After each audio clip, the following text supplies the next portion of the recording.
एक ट्रांसफॉर्मेटिव योजना हम ला रहे हैं जो हमारी आर्म्ड फोर्सेस में ट्रांसफॉर्मेटिव चेंजेज लाकर उन्हें फुली मॉडर्न और वेल इक्विप्ड बनाएगी। रक्षा मंत्री राजनाथ सिंह ने भारतीय सेना में अग्निपथ योजना की घोषणा की, जिसके तहत कम समय के लिए नियुक्तियां होंगी। योजना के मुताबिक भारतीय सेना में 4 सालों के लिए युवाओं की भर्तियां होंगी। नौकरी के बाद उन्हें सेवा निधि पैकेज दिया जाएगा। उनका नाम होगा अग्निवीर। पिछले कुछ सालों में सेना में भर्तियां रुकी हुई थीं, जिसे लेकर सरकार से सवाल पूछे जा रहे थे।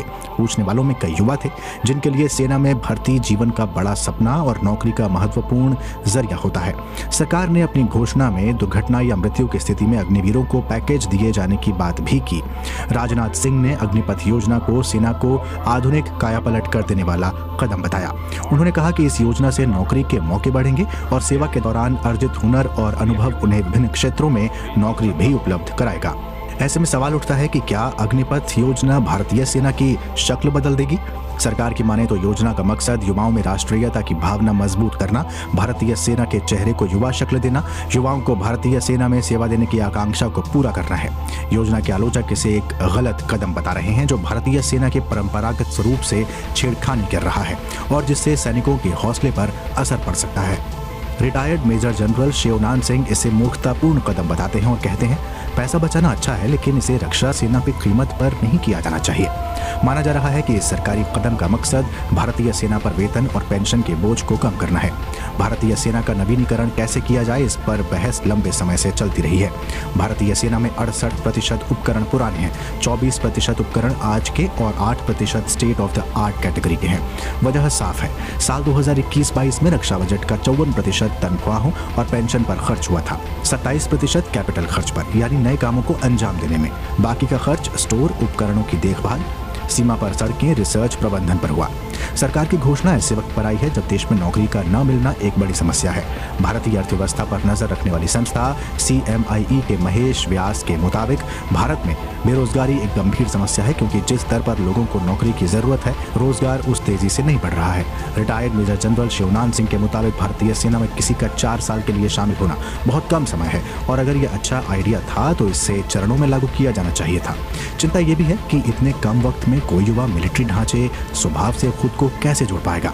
वो कहते हैं कि अगर आप युद्ध में किसी अनुभवी सैनिक के साथ जाते हैं तो उसकी मौत पर क्या 4 साल की ट्रेनिंग लिया हुआ व्यक्ति उसकी जगह ले पाएगा? ये काम ऐसे नहीं होते। इससे सुरक्षा बलों की कुशलता पर असर पड़ता है। उधर retired major general SB Asthana के मुताबिक सरकार के इस कदम से भारतीय सेना की प्रोफाइल 6 साल कम हो जाएगी, जिससे उसे फायदा होगा।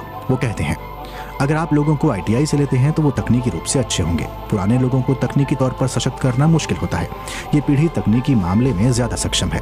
वो कहते हैं, अभी हमारा सिस्टम है कि अगर कोई जवान भर्ती हो गया और उसके बारे में लगा कि वो ठीक नहीं है, तो जब तक उसके खिलाफ अनुशासन या अक्षमता का केस न चलाया जाए, उसे नहीं निकाला जा सकता। अग्निपथ योजना के आलोचकों का कहना है कि सेना में ट्रेनिंग लिया हुआ 21 साल का बेरोजगार नौजवान गलत रास्ते पर जाकर अपनी ट्रेनिंग का गलत इस्तेमाल करके समाज के लिए मुश्किल भी पैदा कर सकता है। रिटायर्ड मेजर जनरल शिवनान सिंह पूछते हैं कि 21 साल का 10वीं या 12वीं पास बेरोजगार नौजवान रोजगार के लिए कहां जाएगा?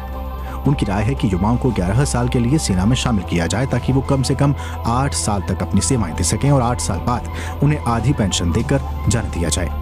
वहीं retired major general SB Asthana का मानना है कि 21 साल के ग्रेजुएशन वाले युवा और अग्निवीर नौकरी ढूंढते वक्त बहुत अलग स्तर पर नहीं होंगे, क्योंकि अग्निवीर के हुनर उसे दूसरों से अलग बनाएंगे। Retired major general SB Asthana ने बातचीत में कहा कि ऐसा नहीं है कि मोदी सरकार की अग्निपथ योजना का मॉडल कहीं और ट्राई नहीं किया गया।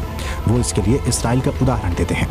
इसराइल में क्या स्थिति है, इस बारे में यरूशलेम में पत्रकार हरेंद्र मिश्र बताते हैं कि वहाँ हर युवा को 18 साल में अनिवार्य ट्रेनिंग करनी पड़ती है और उस ट्रेनिंग के लिए उन्हें कोई तनख्वाह नहीं मिलती, क्योंकि इसे देश सेवा के भाव के तौर पर देखा जाता है, न कि नौकरी के तौर पर।